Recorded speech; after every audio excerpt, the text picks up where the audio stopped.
Ayan, so good morning. Ito po yung 8 holes natin, no?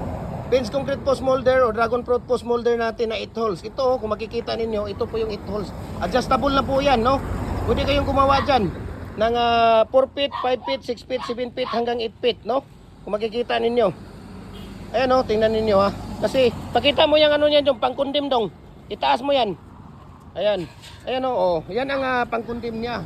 No, yan ang pagkundim niya. Pwede tayong gumawa ng 4 feet, 5 feet, 6 feet, 7 feet hanggang 8 feet. Sige, balik ko na yan dong. No? De-deliver tayo Luzon, Visayas, Mindanao, walang problema. I-message nyo lang ako. I-share ko sa inyo ang price list at saka shipping details dito. Ayan, concrete post molder, dragon fruit post molder natin, RCPC pipe culvert natin, 6 inches hanggang 100 inches natin. Decorative molder, baluster, bricks, no?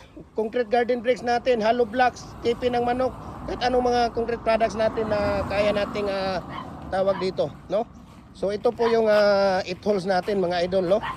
So sa mga nagtatanong, ito po yung 8 holes natin. So message nyo ako para share ko sa inyo ang prices sa shipping details. Tapos follow kayo sa ating Facebook page, Jim Hardware Kukulamber Concrete Products, Palulang Brands, ating YouTube channel, Jim Hardware Kukulamber Concrete Products, ating personal Facebook account, Felix Tan Pagikan Jr., ang ating Instagram, Felix_Pagikan 2000, at saka Jim Hardware Kukulamber Concrete Products, Kalituan Brands. Maraming salamat and God bless po.